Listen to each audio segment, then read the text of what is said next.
Comment se faire entendre sans crier? Bonjour à toutes et à tous et bienvenue dans cette vidéo. Je m'appelle Julien Taucher, je suis votre coach parental, expert en gestion de stress et en communication. Et aujourd'hui, je vous explique comment se faire entendre sans crier. Et vous allez voir, c'est quelque chose qui va vous surprendre. Donc restez bien jusqu'à la fin de cette vidéo pour recevoir l'ensemble de mes conseils. Avant de commencer, je vous invite à vous abonner pour être sûr de bien recevoir toutes mes prochaines vidéos. Alors peut-être qu'aujourd'hui, vous avez l'impression de devoir crier toujours de plus en plus fort pour vous faire entendre.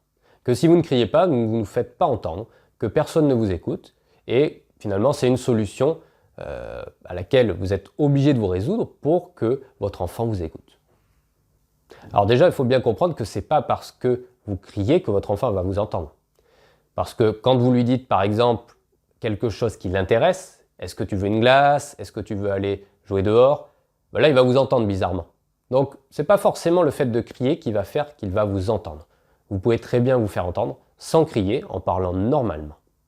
Donc il n'est pas toujours nécessaire de crier sur son enfant pour qu'il vous entende. C'est même plutôt l'inverse qui marche.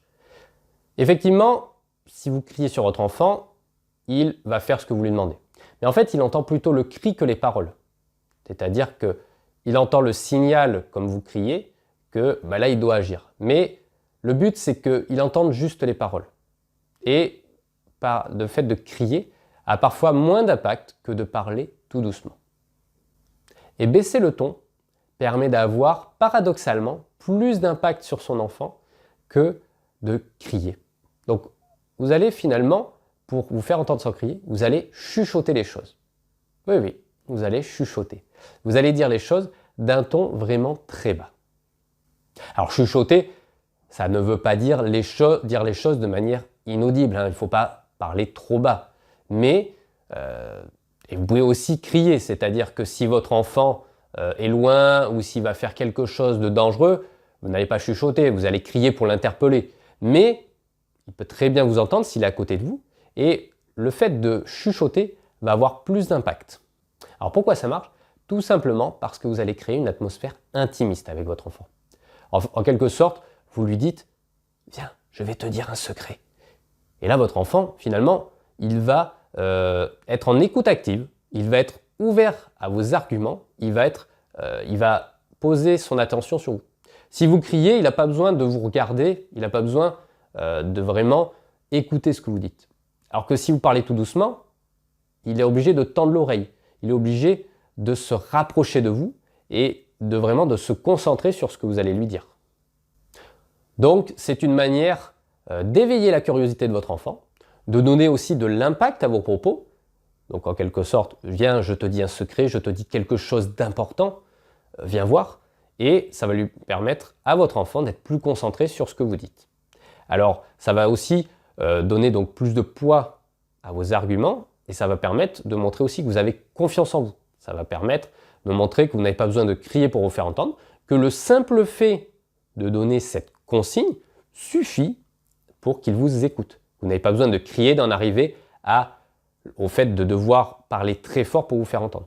Parce que souvent, les personnes qui parlent fort sont les personnes qui n'arrivent pas à se faire entendre en parlant doucement. Donc là, l'objectif, c'est de montrer à votre enfant que vous arrivez à vous faire entendre, qu'il vous entend tout en parlant tout doucement, tout en parlant normalement.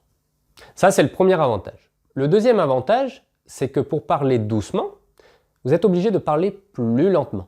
Et en ralentissant votre rythme de parole, vous ralentissez finalement tout votre organisme et au lieu que votre voix soit saccadée, hystérique, qu'il y ait des à-coups parce que vous êtes énervé, en fait, vous allez d'une certaine manière autoréguler votre stress, autoréguler votre agacement.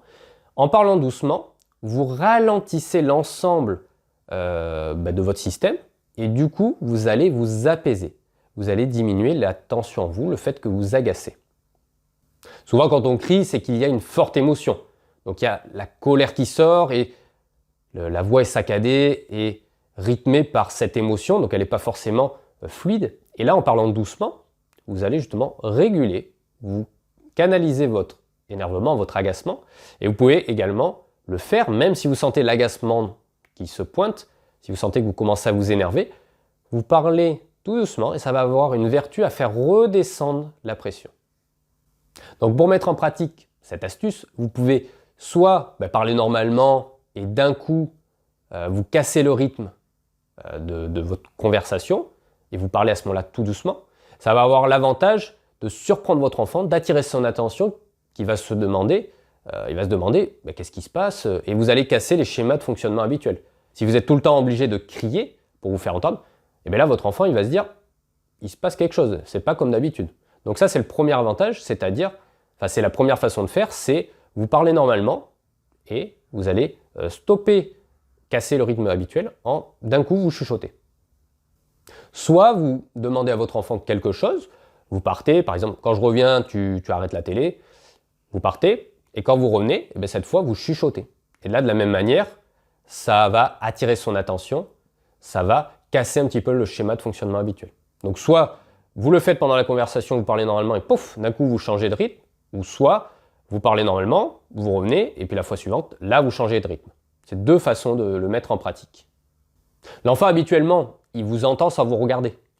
Là, le fait que vous chuchotiez, ça va d'une part attirer son attention et ça va l'obliger à porter, ça va attirer son attention et ça va l'obliger à se concentrer sur ce que vous dites, ça va l'interpeller et ça va du coup permettre de changer ce fonctionnement qu'il y a habituellement.